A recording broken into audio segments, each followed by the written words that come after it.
दूध जिन्हें भाता नहीं, चाय रास आती नहीं, छाछ दही लस्सी और पिए कॉफी है। पेट जिनका खराब, वेट भी हो लाजवाब, योग प्राणायाम करें और दवा साफी है। कैसा लग रहा है आपको छत्तीसगढ़? क्या कहेंगे छत्तीसगढ़? मध्य प्रदेश के से ही छत्तीसगढ़ बना है, इसलिए अतिरिक्त स्नेह छत्तीसगढ़ के प्रति रहता ही है। दुनिया में सबसे अच्छी कविता अगर कहीं सुनी जाती है तो वो छत्तीसगढ़ में सुनी जाती है। हमारा एक कवि है, वे हम उसके घर गए तो उसकी पत्नी ने कहा कि आज खाना मैं बनाऊंगी।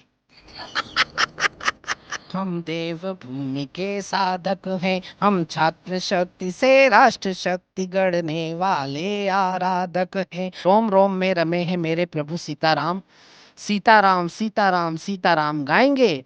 साधु संत और कार सेवकों का बलिदान भारत के राम भक्त भूल नहीं पाएंगे। भारत क्या, विश्व में जलेंगे घर घर दीप। 22 जनवरी को फिर दीपावली मनाएंगे। जय श्री राम। छत्तीसगढ़िया सबले बढ़िया। इससे बड़ी कोई कविता नहीं है छत्तीसगढ़ के लिए। नमस्कार, मैं हूं आप सभी के साथ महिमा पांडे और आप देख रहे हैं आपका अपना चैनल विस्तार न्यूज। आज हमारे साथ मौजूद है देश के मशहूर कवि शशिकांत शशि जी, जो कि मध्य प्रदेश देवास से है और आज छत्तीसगढ़ आए हैं। सर, आपका विस्तार न्यूज पर सबसे पहले बहुत बहुत स्वागत है। नमस्कार, बहुत बहुत धन्यवाद। विस्तार न्यूज के सभी दर्शकों को बहुत प्रणाम, जय जोहार। सर, सबसे पहले आज आप छत्तीसगढ़ आए हुए हैं, कैसा लग रहा है आपको छत्तीसगढ़? क्या कहेंगे छत्तीसगढ़ के लिए? देखिए, छत्तीसगढ़ हमारी आत्मा है, हमारे प्राण है। चूंकि मध्य प्रदेश के से ही छत्तीसगढ़ बना है, इसलिए अतिरिक्त स्नेह छत्तीसगढ़ के प्रति रहता ही है। और मुझे 38 वर्ष हो गए कविता पढ़ते और सुनाते हुए। दुनिया में सबसे अच्छी कविता अगर कहीं सुनी जाती है तो वो छत्तीसगढ़ में सुनी जाती है। तो सर, छत्तीसगढ़ के लिए अगर कुछ लिखा हो तो सबसे पहले वही सुना दीजिए, शुरुआत इसी से करते हैं। ऐसा कोई पर्टिकुलर छत्तीसगढ़ के लिए तो कभी लिखने का अवसर इसलिए नहीं आया कि छत्तीसगढ़ के कवि ही काफ़ी हैं लिखने के लिए। मेरी तो बहुत पुरानी छत्तीसगढ़ से पहचान है। पवन दीवान से लेकर पद्मश्री सुरेंद्र दुबे जी तक, और सुरेंद्र दुबे जी से लेकर आज के नए गीतकार भरत द्विवेदी तक, मुझे छत्तीसगढ़ बहुत अच्छा लगता है, कविता की दृष्टि से भी और कवि सम्मेलन की दृष्टि तो से। सर, फिर भी छत्तीसगढ़ के लिए कोई कविता आपको याद आती होगी, आपकी लिखी, तो आप सुना दीजिए कहीं। छत्तीसगढ़ के लिए तो दो ही लाइनें काफ़ी हैं, छत्तीसगढ़िया सबले बढ़िया। बिल्कुल इससे बड़ी कोई कविता नहीं है छत्तीसगढ़ के लिए। बिल्कुल छत्तीसगढ़ के लिए हास्य कवि की बात होती है। सर, मैंने आपके बहुत सारे वीडियोस देखी हैं, आपने अलग अलग राजनीतिक परिवेश को भी देखते हुए कई सारी कविताएं लिखी हैं। उनमें से कोई कविता जो अभी राजनीति परिवेश चल रहा है भारत में, छत्तीसगढ़ में, चाहे मध्य प्रदेश में, उससे लेकर कोई एक कविता सर? देखिए, राजनीतिक विषयों पर तो इसलिए कविता लिखते हैं कि जो दिखता है वो लिखते हैं, और जो दिखता है वो लिखते हैं, इसीलिए हम लोग सुने जाते हैं मंचों पर, इसीलिए हज़ारों की भीड़ हमको सुनने के लिए आती है। इस देश में एक बड़ा ये कहना चाहिए कि बहुत ख़राब वातावरण इस समय पर बना हुआ है कि देश के विपक्ष को सत्ता के विरोध करते करते वो देश का विरोध करने लग गए। और जिन लोगों को कुछ पता नहीं है वो सब कुछ होना चाहते हैं, तो फिर थोड़ा सा व्यंग विद्रुपता कहीं ना कहीं जन्म लेती है।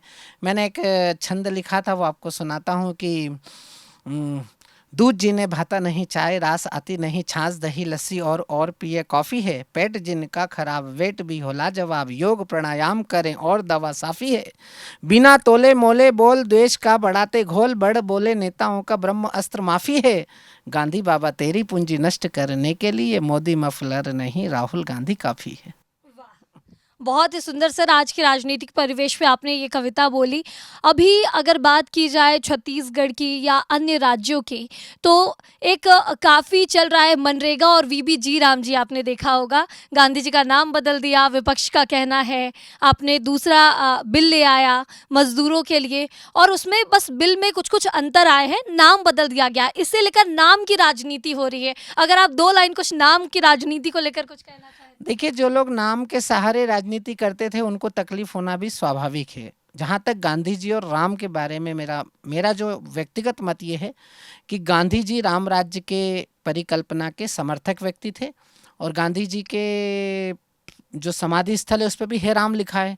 तो अगर गांधी जी की जगह राम कर भी दिया है तो इसमें कोई बहुत बड़ा पाप तो नहीं हुआ है। लेकिन चाहे सरकार कांग्रेस की हो या भाजपा की हो, जी राम जी हो या मनरेगा हो, हमारा तो केवल कवि होने के नाते, जनता के प्रतिनिधि होने के नाते हमारा तो एक ही अपेक्षा रहती है कि गरीब लोगों का भला होना चाहिए, ज़्यादा से ज़्यादा भला होना चाहिए। अगर योजनाएं भला करती हैं तो जी राम जी भी अच्छी है और मनरेगा भी अच्छी है। तो राम जी की जब आपने बात ही की है, आप राम जी के ननिहाल में हैं, छत्तीसगढ़ राम जी का ननिहाल है, राम जी के लिए कुछ सुना देते तो बड़ा अच्छा होता। देखिए, राम जी के लिए तो राम जी के जन्म के प्रमाण पत्र मांगने वाले लोग ही जी राम जी का विरोध कर रहे हैं, और आज उनको खुद के जन्म के प्रमाण पत्र देना पड़ रहे हैं, एसआईआर में तो भागते फिर रहे हैं। तो मैं तो, चूंकि आज आज कितनी तारीख है, आज है 17 तारीख, और 22 तारीख को तो आपको मालूम है इस देश में एक और दिवाली मनने वाली है, क्योंकि द्वितीय वर्षगांठ भगवान राम के मंदिर का निर्माण की। तो मैं उसी पर आपको 4 पंक्तियां सुना देता हूँ कि रोम रोम में रमे हैं मेरे प्रभु सीताराम, सीताराम सीताराम सीताराम गाएंगे, साधु संत और कार सेवकों का बलिदान भारत के राम भक्त भूल नहीं पाएंगे। राम मंदिरों पे जब ध्वजा लहराएगी तो अंबर से कोठारी के लाल हर्षाएंगे, भारत क्या विश्व में जलेंगे घर घर दीप, 22 जनवरी को फिर दीपावली मनाएंगे। जय श्री राम। 22 जनवरी को फिर दीपावली मनाएंगे। आप हास्य में काफ़ी अच्छी कविताएं लिखते हैं, मैंने देखा है, आपकी वीडियोस देखी, लोग काफ़ी खुश होते हैं। लेकिन जब आप कविता लिखने बैठते हैं तो सबसे ज़्यादा मुश्किल आपको क्या लगता है? सबसे ज़्यादा, कई बार ऐसा होता है ना कि अलग अलग विधाओं की कविता लिखने में अलग अलग मुश्किलें आती हैं, तो ये जो हास्य कविताएं आप लिखते हैं इसमें आपको मुश्किल सबसे ज़्यादा कहाँ आती है? पहली बात तो कविताएं लिखी नहीं जाती, कविताएं हमेशा उतरती हैं ऊपर से। अगर कोई कवि ये दावा करता है कि मैंने लिखा है, तो मैं समझता हूँ कि उससे बड़ा कोई झूठ नहीं है। हम लोग साधना करते हैं, माँ सरस्वती की उपासना करते हैं, और मेरे ऊपर संतों की बड़ी कृपा है, तो मैं संतों के सानिध्य में रहता हूँ, तो बस जिस भाव में बैठते हैं उस भाव की कविता उतर जाती है। हास्य का भाव में बैठे रहते हैं तो हास्य की उतर जाती है, व्यंग के भाव में व्यंग की, गीत के भाव में गीत की। तो इसके लिए आपको साधना करनी पड़ती है। कविताएं लिखने के लिए दिमाग पे जोर नहीं लगाना पड़ता है, कविताएं तो स्वतः उतरती चली जाती है। घर पे भी जैसे आप व्यंगात्मक कवि हैं, व्यंग भी करते हैं, हास्य भी करते हैं, तो घर पे कभी किया है? घर पे ही करते हैं तभी तो बाहर कर पाते हैं। घर के लोगों पे भी करते हैं? बिल्कुल 100% घर के लोगों पे ही ज़्यादा करते हैं तो बाहर कर पाते हैं। घर वालों का रिएक्शन कैसा होता है? जो लोग घर में नहीं कर पाते इसलिए वो बाहर नहीं कर पाते हैं, और इसीलिए हमारे देश के कुछ नेता है जो ना घर में कुछ कर पा रहे हैं ना बाहर जाके कुछ पा रहे हैं। लेकिन कुछ नेता ऐसे हैं जो बाहर भी खूब कर रहे हैं और घर में भी खूब कर रहे हैं। तो घर पे वाइफ पे करते हैं, मैम पे करते हैं कभी कविताएं? क्यों नहीं करते हैं? मैम कोई स्पेशल है क्या? उनके कारण ही तो हास्य व्यंग सब, और हर व्यक्ति अपनी मैम पे करता है, उसमें कोई तो कभी कुछ ऐसा बता दीजिए, किस तरह के व्यंग करते हैं आप, किस तरह का होता है घर का आपका परिवेश जब आप घर पे होते हैं? अरे घर पे तो हमको खुद ही व्यंग मिलता है। हमारा एक कवि है, अभी हम उसके घर गए तो उसकी पत्नी ने कहा कि आज खाना मैं बनाऊंगी। अच्छा। ओके। तो जैसे आप घर पे हैं, मान के चलिए मैम खाना बना के लेके आई, आपको खाना नहीं पसंद आया, या आप वो खाना नहीं खाते, उनको पहले से पता है, तो आप क्या बोलेंगे? मैं कह देता हूँ कि चले आज बाहर कहीं होटल में खाए आते हैं, तुमने बेफिजुल बनाया, तो वो समझ जाते हैं कि खाना ठीक नहीं बना। मतलब खाना ठीक नहीं बना है, ठीक है। और भी जैसे कवियों की बात की जाए, आज की जो नई पीढ़ी है, अगर वो, उनका लिखने पे रुझान थोड़ा कम हो रहा है। मैं देख रही हूँ आजकल लोग मोबाइल इंटरनेट पे ज़्यादा है, लिख नहीं रहे हैं, बोलना नहीं चाहते हैं ज़्यादा। लोग चाहते हैं 1 मिनट की रील देखें निकल जाए। तो जो लोग बनना चाहते हैं सर, उनको क्या कहना चाहेंगे, जो लोग इसमें आगे बढ़ना चाहते हैं? देखिए, एक तो नई नई पीढ़ी में बहुत अच्छे कवि आ रहे हैं, ये मैं आपकी जानकारी के लिए बता दूं। चूँकि आपका बहुत ज़िम्मेदार चैनल है और बहुत बड़े घराने से निकला हुआ ये चैनल है, जिसकी अपनी एक आध्यात्मिक ज़िम्मेदारी है, सामाजिक ज़िम्मेदारी है और साहित्यिक ज़िम्मेदारी है। नए कवि बहुत अच्छा लिख रहे हैं, नए कवि बहुत अच्छा कह रहे हैं, लेकिन आपकी दूसरी बात भी उतनी सही है कि बहुत लोग रील देखना चाहते हैं, 1 सेकंड में आगे बढ़ना चाहते हैं।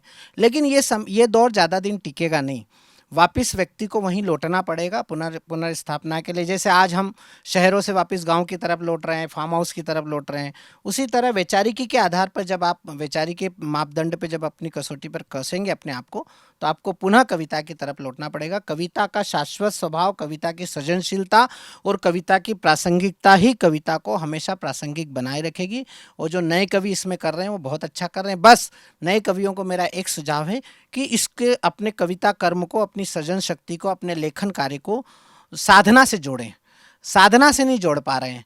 वो क्या है, जो आजकल जो संसाधन उपलब्ध हैं मीडिया और सोशल मीडिया, उसका उपयोग करते हुए वो बहुत तात्कालिक होने जा रहे हैं, और तात्कालिक चीज़ ज़्यादा टिकती नहीं है। सार्वभौमिक चीज़ ही सर्वमान्य होती है। बाबा तुलसीदास ने जो रामचरितमानस लिखा था वो सैकड़ों वर्षों बाद भी उतना ही प्रासंगिक है जितना उस समय लिखा गया था, और आज से सैकड़ों वर्षों, हजारों वर्षों बाद भी प्रासंगिक रहेगा।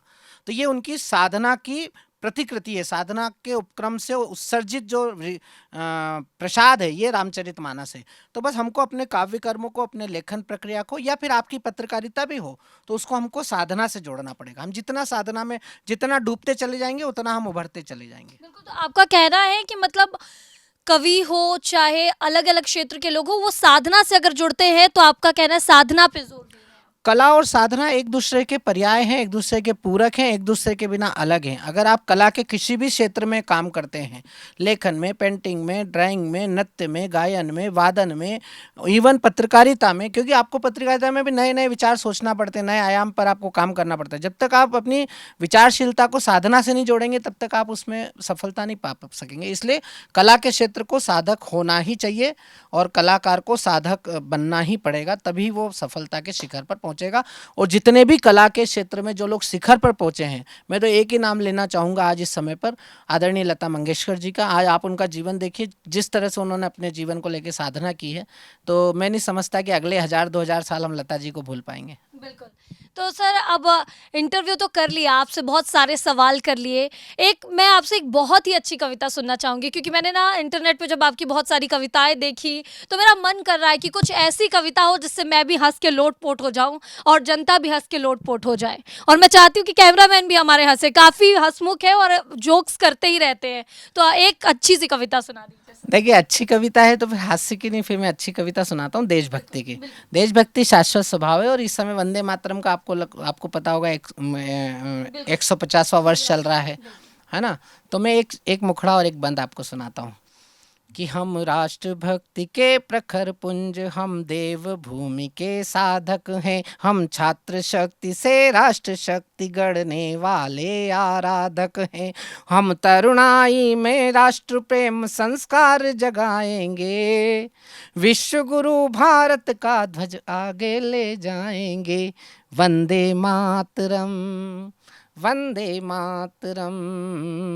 और आपके चैनल के लिए स्पेशल एक बीच का बंद पढ़ रहा हूँ, उसे समाप्त करता हूँ कि द्रोणाचार्य से हों शिक्षक, हों अर्जुन से अनुयायी। और मेरा विश्वास है कि आप मेरा ये बंद गुरुदेव तक जरूर पहुँचाएंगी कि द्रोणाचार्य से हों शिक्षक, हों अर्जुन से अनुयायी, एकलव्य कोई छूट न जाए, चिंता करना भाई, सुलभ हो शिक्षा सबको, शिक्षा का संकल्प हमारा, भारत में भारत की शिक्षा का अधिकार हमारा, द्वार द्वार पर अक्षर के अब दीप जलाएंगे, विश्व गुरु भारत का ध्वज आगे ले जाएंगे, वंदे मातरम, वंदे मातरम। बहुत बहुत धन्यवाद।